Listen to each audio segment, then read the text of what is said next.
Okay, so we start again. Hope you had a good lunch, and I heard the 2 days lunch is provided from Mr. Pendi from Queen's Garden restaurant. So thank you very much for him, and we should also dedicate the merit for him. Okay, so we were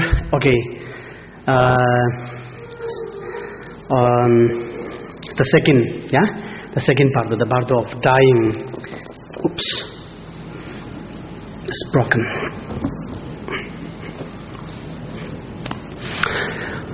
Okay, so the second Bardo, the Bardo of dying. So when somebody passes away,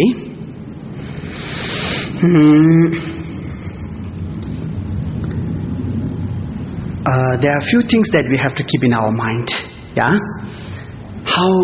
Do we, let's say somebody is sick, seriously sick and hospitalized, and then we go to visit them with the flowers and with the other things, and even a card written, maybe get well soon. Yeah, so go to hospital. That's usually what we do, but Bardo teaching then advise us, when we go to hospital to visit those people, we should have very pure, natural and relaxed who we are, as it is, present. No fabrications, because when somebody is very sick, then we go and then we start talking, how has that happened? How are you? Is that okay? So many things we ask, as if we really are concerned deep down, And then we also fashionably, when people go to visit hospitals, the patients also sometimes feel, I have more visitors with more, gift, things, better flower. And people also do, okay, let's go and take some very special flowers. But that person, if it is alone, okay, no problem. But if it is sharing a room with other patients, then because it is people, emotionally we get jealous, we get feel disappointed, this and that. So these kind of things that we have to be careful. And especially when we go to hospitals, then we also like to, act quite unnaturally. Something that we, tell extraordinary or talk, more than needed. So these are things, and then very fashionably we say, get well soon, But actually, the person did not get sick purposely himself, intentionally. For him, to decide, when we say get well soon, he say, okay, yes, I will tomorrow. Difficult for him. So, you go to hospital, okay, bring flowers and everything. But before going to the hospital, we set our motivation. If you know the practice of Guru, Vaisajya Guru, like Medicine Buddha, then chanting the mantras, or you don't have to say loudly. And then deep down, with a kind heart, visualization, in the mind, Medicine Buddha in your mind, you go. Whoever sees you, they get good energy. You go to the hospital, you bring good energy. You just relax, be natural, sit beside, don't have to say much, just hold the hand. If you know Medicine Buddha prayers, just quietly say with your mind, transfer it, the blessings, Even you cannot do that, just feel the compassion heart and sit beside. It will bring a lot of good energies. Some people, when they are dying in the last stage in hospital, so at that time, then what we do is, usually people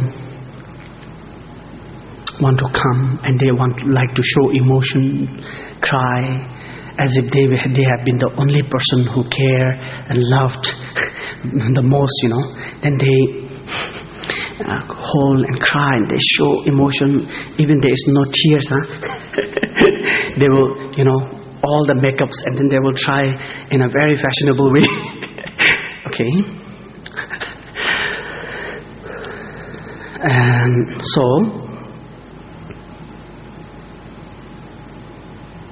I went to one kingdom in the mountain region of Nepal.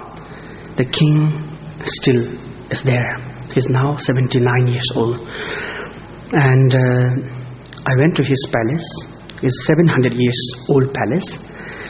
And it's a very interesting kingdom, small kingdom. When I visited the different villages there, they have this kind of custom, In one of the village, I was having my lunch with my friends in the villages in one of my friend's house. Suddenly I hear a noise, quite strange. It sounds like singing, but actually it is not. It also sounds like crying. And then it sounds like crying but singing. Then I went out and see what is it. The friends told me somebody died and they are crying. So I watched. There are a group of people, especially women, line up. And then there is a leader to chant the cry, chanting the cry. Okay, so they have a tune to cry in one same tune. Okay, and everybody has to voice together. Okay, and kind of cry together. So must follow the leader's tune. It's very funny. Somebody died, and then this is what they are doing. And I asked why they do this, and it is like showing their grief, expressing their sadness and sorry for the dead. It's good, okay, that sounds okay, but the action, and there is, I also later then know in detail, if the person who died is rich or high position holder in the society, he has the more people to cry, more crowd. And those who are poor, they have only one or two or few people, no more.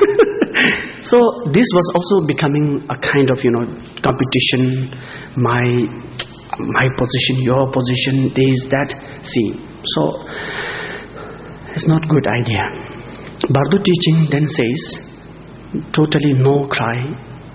But since once our beloved one is dying, we cannot control our emotions, isn't it? Because it's natural that we cry, But there is a technique to change it, to twist it into something meaningful, you see. Not just cry out of emotion, never knowing the consequences, what will happen to the person.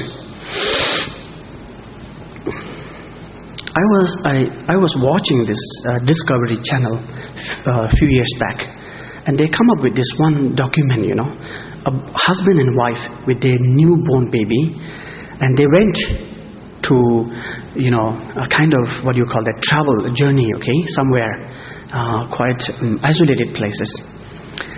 But they just travel, drive, until they get lost, the way, come back. And then, the distance is too far, snows. So all the roads are snowed. They don't see the road now anymore. They don't know the way go back. Searching the way, they travel, but they get even more lost. So no food for many days. The husband was trying his best. The wife was also trying her best. The baby, she could feed, the milk. But since she doesn't have food, the baby then also was in danger, And then because of the cold, the whole night they have no shelter and they're too cold, But there is so much love and responsibility from both the father and the mother for the baby.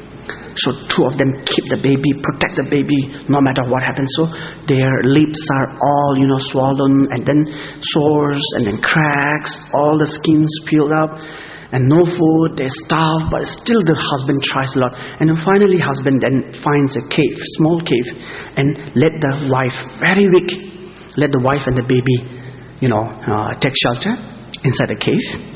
And then he tries to find a way back. And then inside the cave, the baby then cries because the baby was hungry. And she tries to feed, but there's no milk. Then she tries, because all her lips are all broken now because of the cold and snow, dry. Then even with that painful condition, she tries to use her hand, she cannot. So with the mouth, then she eats some snow, a little bit of snow, and then melt, and then give the water, to the baby. That time I felt very emotional. Very emotional. Then suddenly I think of those hungry ghost spirit. They are hungry, thirsty for a few days. The suffering and the pain that they were going through is unimaginable. But when I then twist my thinking, for those hungry ghosts, can you imagine? Day and night thirsty, searching for that very drink and then the food for hundreds of lifetime, but not even one drop of water or bite of food they can't get. They don't get it. Yet because of their karma they have to starve and continue.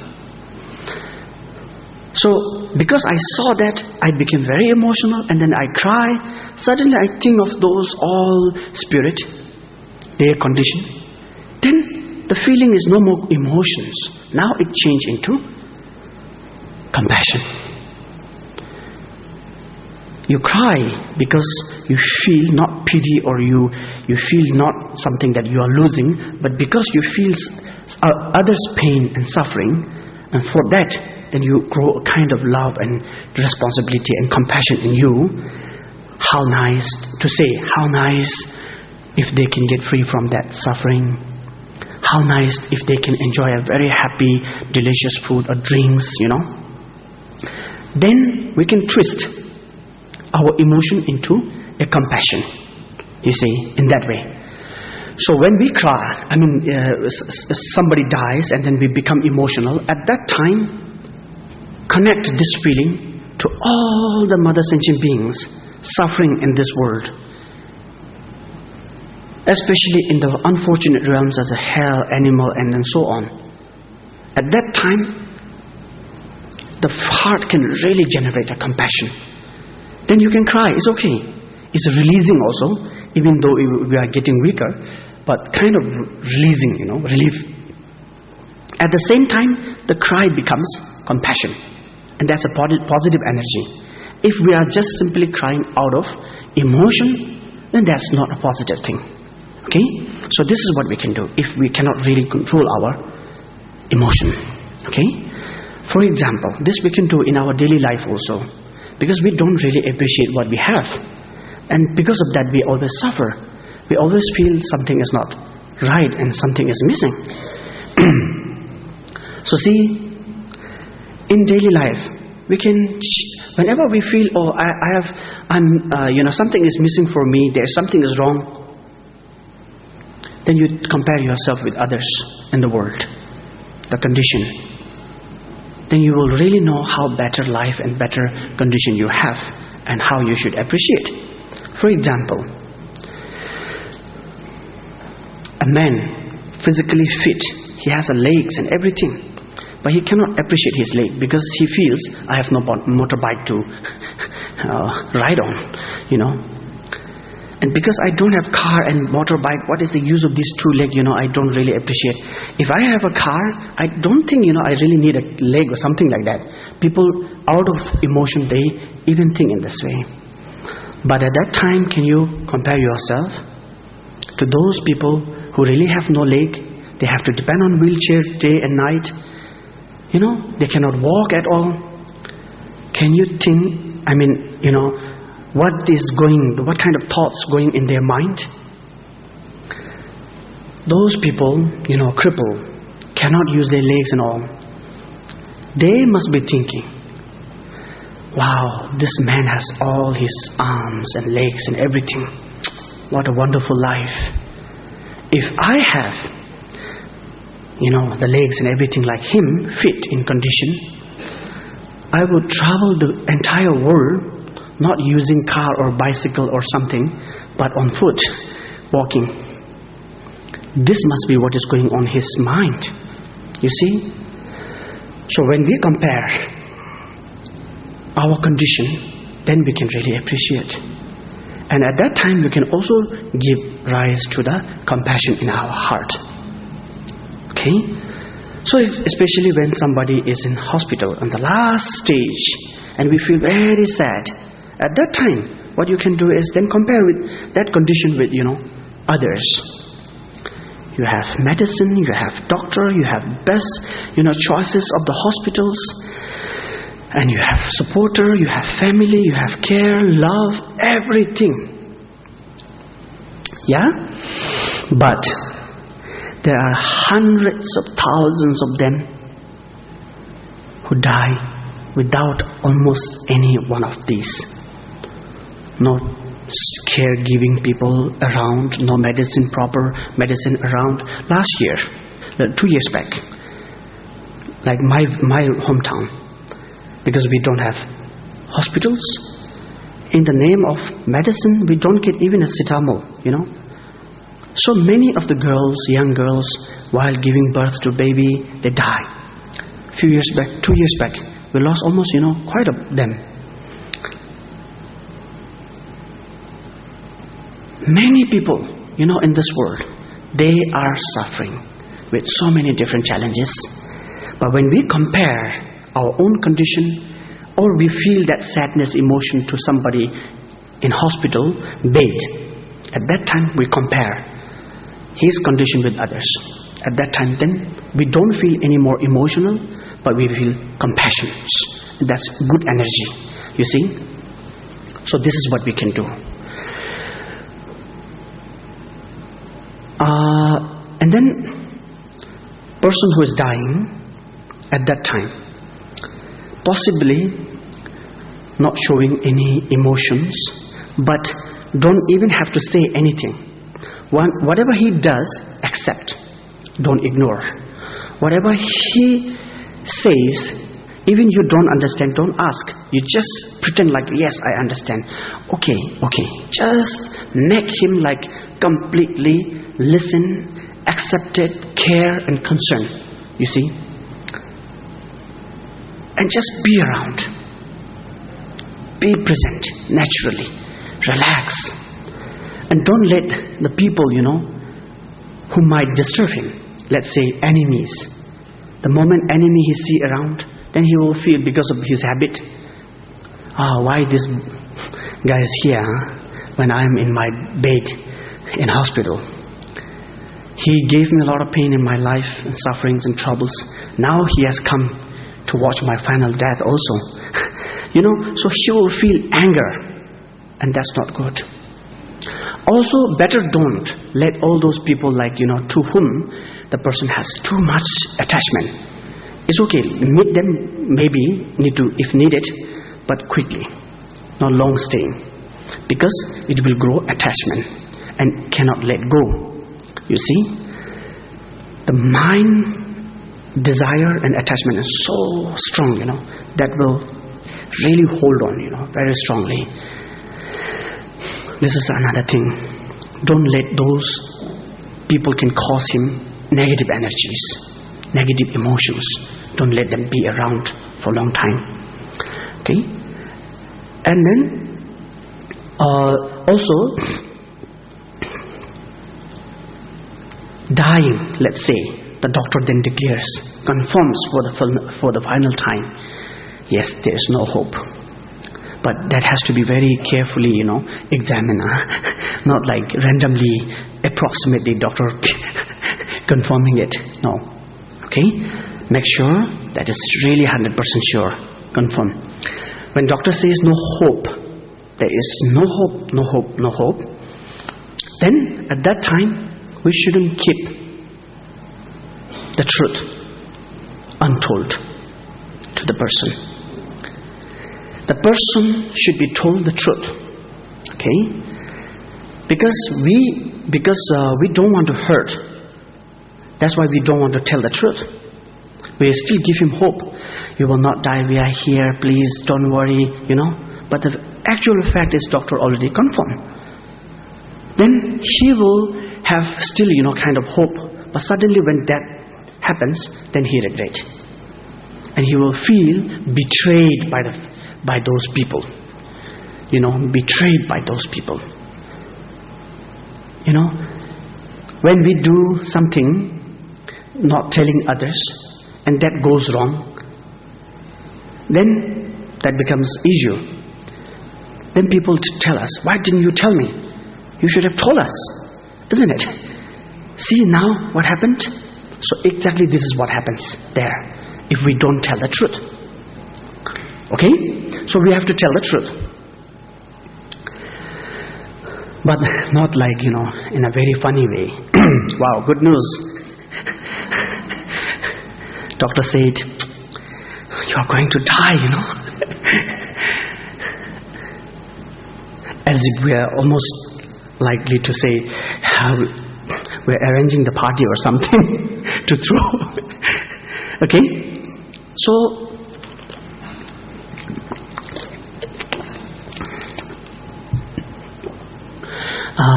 that's why the way we tell something like this. Okay, don't worry.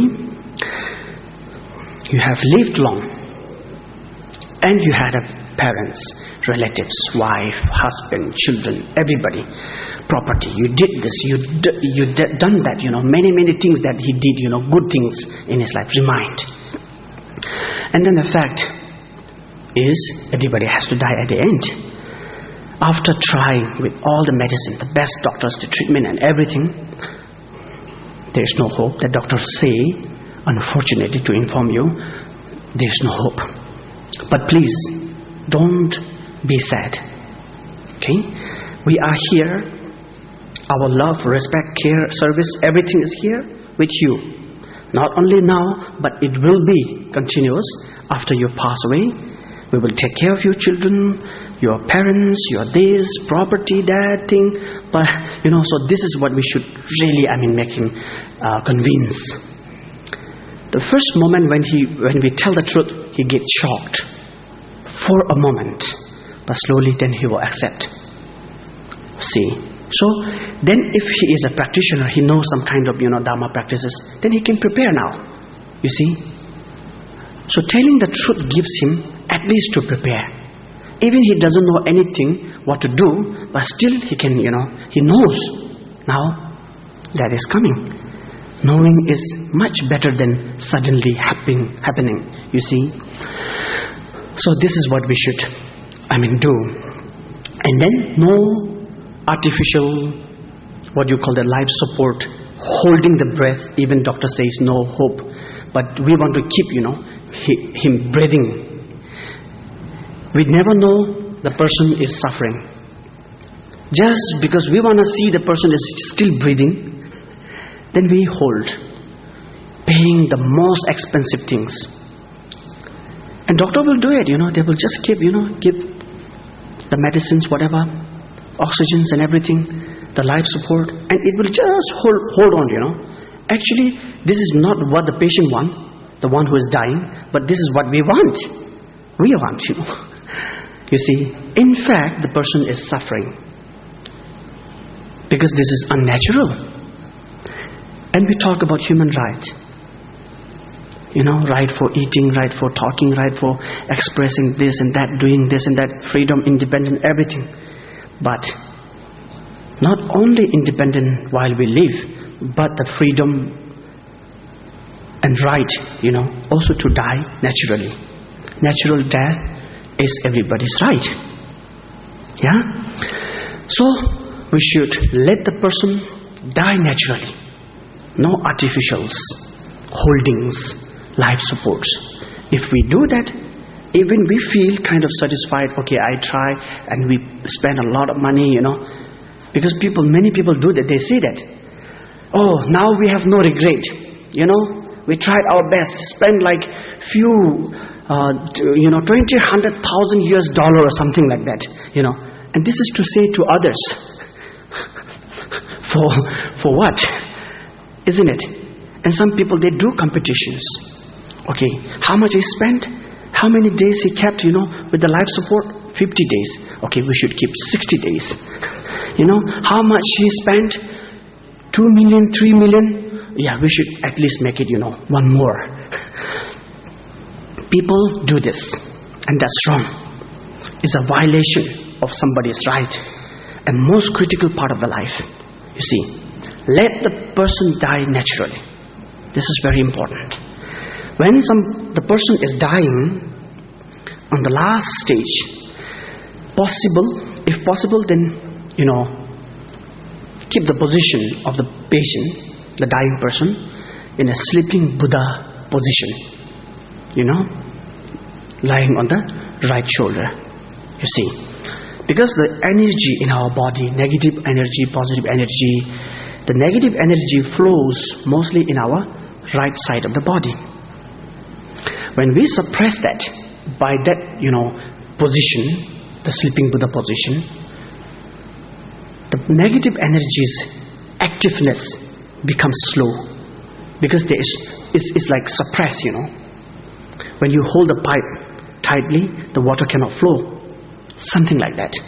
So this helps negative energies also, reduce their reactions. You see. So this is one thing. If the patient cannot stand in that way, then let him better put it up, a little bit upright, but in a most comfortable the way he feels. Okay? These are the things that we should keep in our mind. And then some people, they ask for will. Okay, do you have to say anything? And how about the property, the bank balance and this, that? Very dangerous. Because the person who is dying has so much attachment to his own property. And when somebody comes with all this, then he already sins. And nobody wants, their own property used by somebody else, or somebody tries to claim. Nobody wants that. Then again, this is very bad. This is happening a lot around, you see. When somebody is in the last stage in the hospital, and then the sons and the daughters and all those are very busy, here and there for this and that, and quarrels and then fightings. This is happening, So this thing we have to be very careful. Okay? Then, keep the surrounding very quiet. No noises around. Then if possible, invite a master. Read the Bardo teachings. And then sutras like Amitabha Sutras or mantras or all those special things. If somebody sits with meditation, he recites those things, chants those things, helps him a lot. It helps. So, we in the Himalayan region, when somebody is seriously sick, we do treatment according to our own, the Buddhist medicine, the herbal medicine, traditional medicine. We try our best, and at the same time, the master will then teach everything and also read the text, Bardo text. These kind of things has been, practicing in the Himalayan region for many, many lifetimes, generations, and still it is practiced. So it's very good, this one, okay? And these are the things that we can do. And if we are a practitioner at that time, then now oh, I'm going to die. It's okay. No problem. There was a big deal, One of my teacher, he got hepatitis hepatitis, yeah? Then his condition was getting worse. Finally, he did a treatment in New Delhi, India, but doctor then declared 6 months he will die. No hope. Then group of us went to receive him when he was coming back, to the bus station. Then he comes. All of us was like really worried, what to say, how to greet him, and then where to start, to talk to him, because he's coming with that declaration from doctor. We were all very sad and nervous what to do. But when actually he came out, at the station, we saw him. He's like very happy, so happy, laughing, and then smiling, active. Then he comes. And he says, hello, Tashitele, how are you? Each and every one of us, he greeted. But all of us were like, nervous, sad, down. Then he says, what's wrong? The declaration for 6 months, time is for me, not for you guys, But I know, he makes a joke, But I know, I have a guarantee 6 months from doctor. You guys? No? No guarantee. Maybe that's the reason you are sad. See, because he was a very great master. When doctor declared, for him was like really nothing, Okay, so if we are a practitioner, at that time, then take refuge in Buddha. Then set the motivation for the benefit of all sentient beings. In my lifetime, I try my best to attain liberation, enlightenment, and so on. But according to the teaching that I received from Buddha, there is a great chance during the dying time to be enlightened. So lifelong practice. Now, there is a great chance to get the result. But just only thing I need to do is then focus, concentrate, and try. Then he will set his mind. Bless me, Buddha, Dharma, Sangha, Guru is all. I take refuge in you. And he will remind himself what he has done in his life. Good things. He will appreciate. He will dedicate all those good things he has done in his life. And if there's some bad things also he has done in his life, then he will confess. He will do the confession. And then at the end, then he will pray, I'm going to attain enlightenment at this dying process. I will grab the chance. I will not miss it at whatever cost. You see, this is what he will commit, make the determination. If not possible to attain enlightenment at the moment of death, then at least I will try to liberate myself. You see, enlightenment and liberation are different. Okay? Liberation is like somebody who is out of jail. Okay? Not yet in his destination of home or whatever village. You see. Enlightenment is then reaching the final destination after he comes out of jail, isn't it? So enlightenment and liberation different. We have to be clear. Then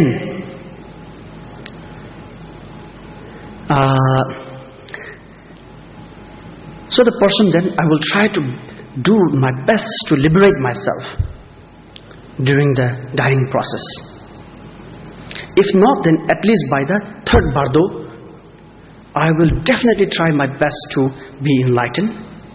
And then, if not, liberation.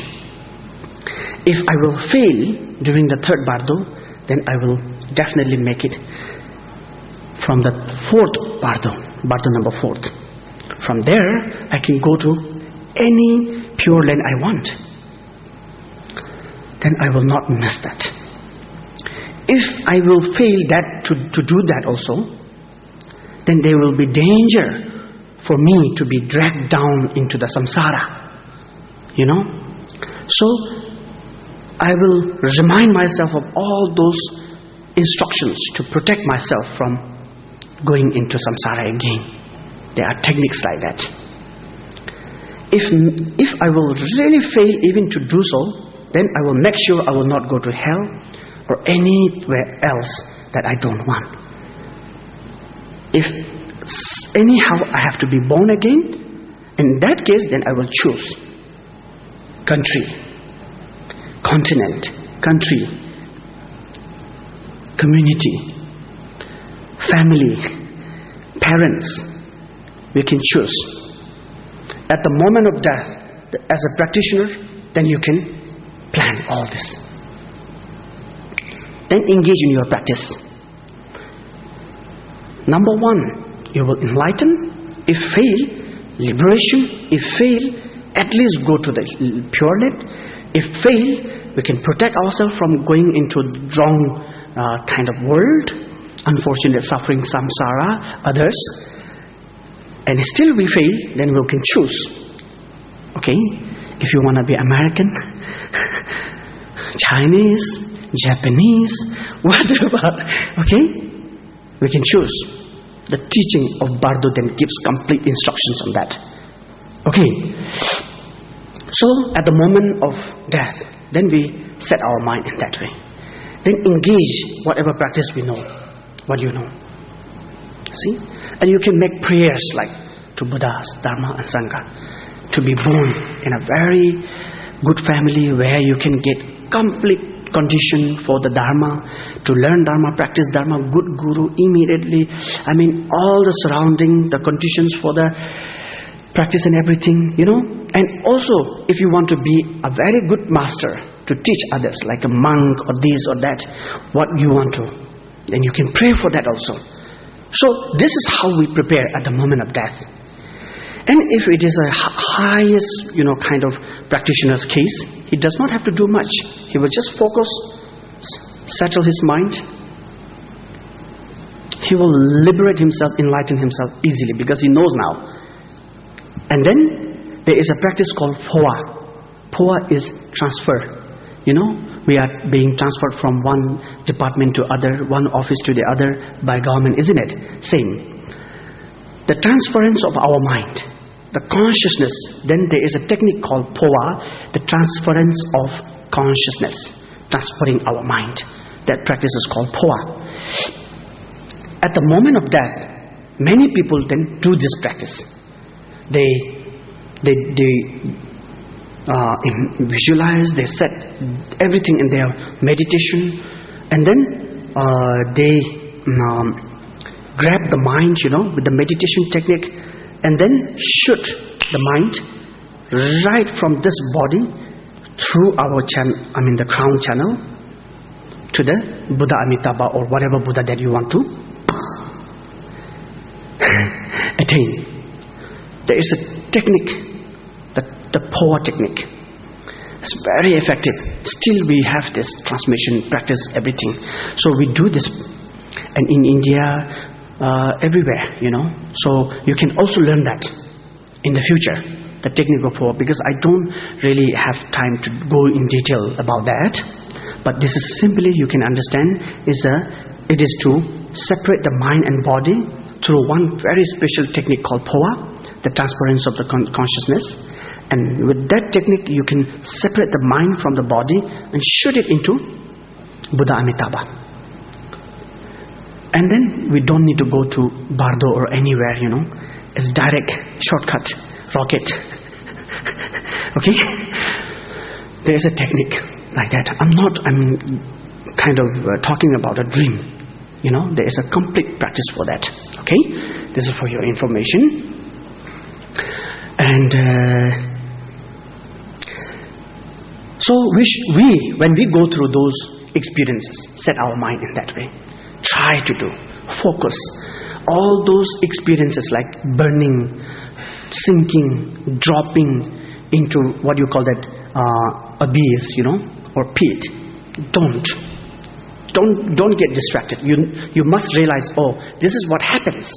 It's like, when we play in a roller coaster, It's very scary, but we know this is what happens, This is the fun. So exactly the same thing. Exactly the same thing, okay?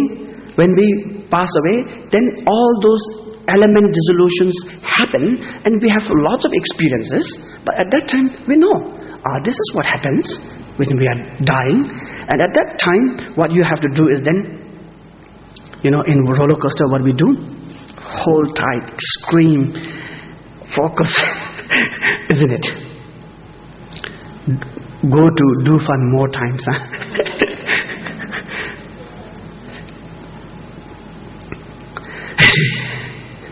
Okay. So it's a really great chance. Why? Reason. Because night turning into day. We are about to see the light. And no need to ask anybody else. It shines forth by itself. We don't have to invite, anywhere. The sun will come from east every morning. Nobody has to invite or ask or phone or whatever. You see? If we want to see, then wake up early and then go to see sunrise. Yeah? So at the moment of dying,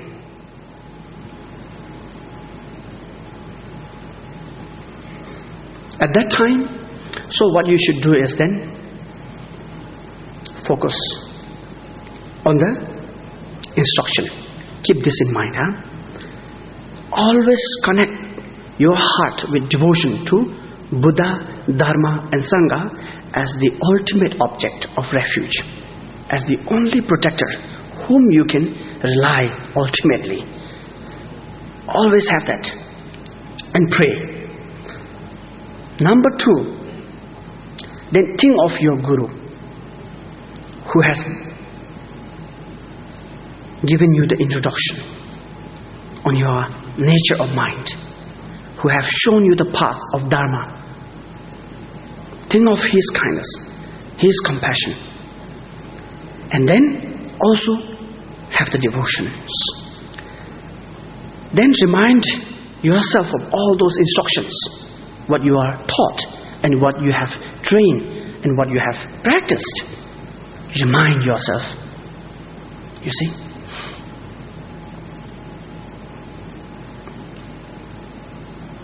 Then try to maintain in the state of your meditation. Whatever meditation you know, whatever practice you know, do that. Because if we are to do new things, then we will not able to do.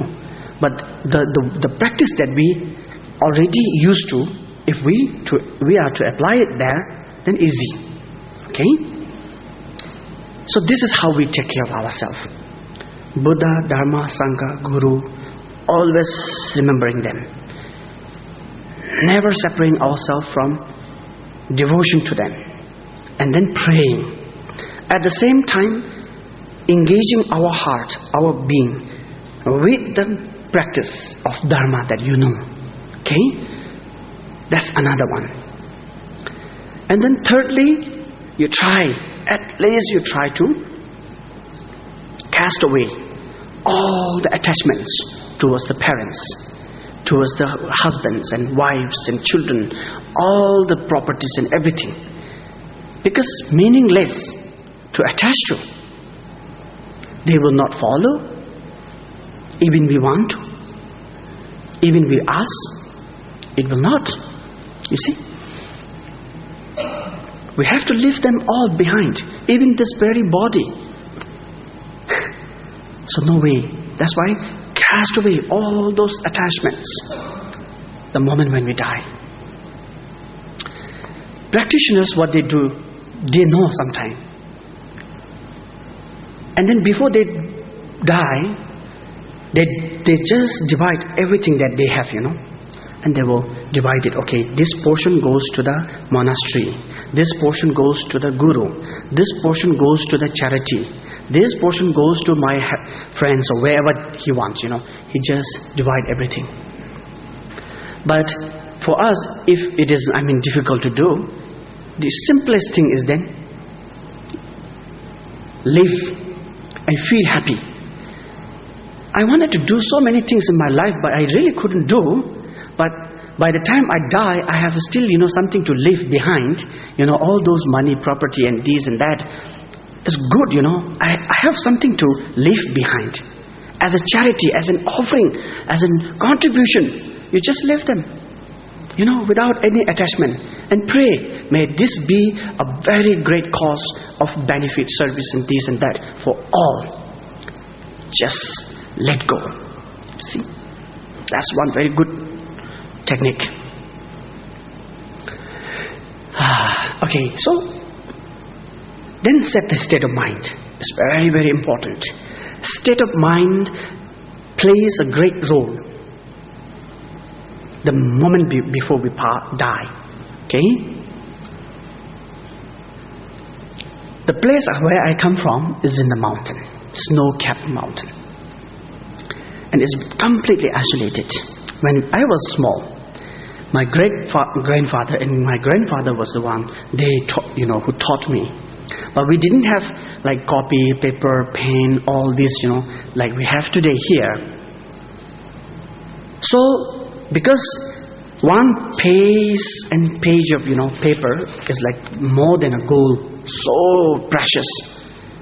So then the grandfather, when they taught us, is like oral, not using any paper, orally teach us the things that we need to memorize.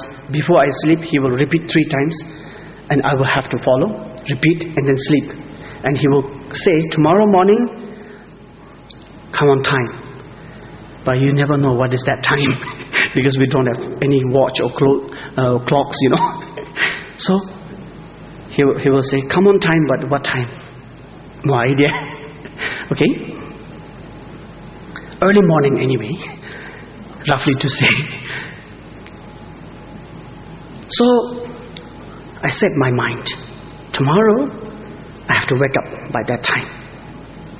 Exactly by that time. Set the state of mind and then sleep. For a few hours, very sound sleep. 3 hours, 4 hours later, then you get to start, kind of waking up, 5%, 10%. Wake up suddenly. Oh, maybe it's already the time. Oh, still dark. Sleep. Then again, after some time, you wake up suddenly. Is it the time? No, still. And that time, we didn't even have the chicken. Too high. Chickens cannot survive. So no chickens to tell us the time,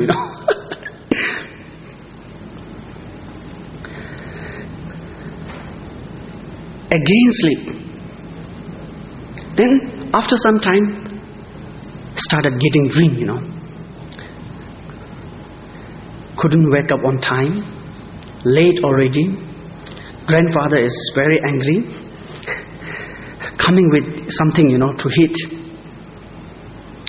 Too scared. Wake up suddenly. And it's still not yet the time. Maybe 10 minutes to go. Better don't sleep. Get ready. Then go straight. No washing face. Too cold. Go straight. What I was taught should repeat orally.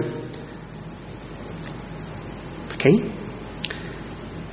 The point I'm trying to make here is the state of mind before I sleep.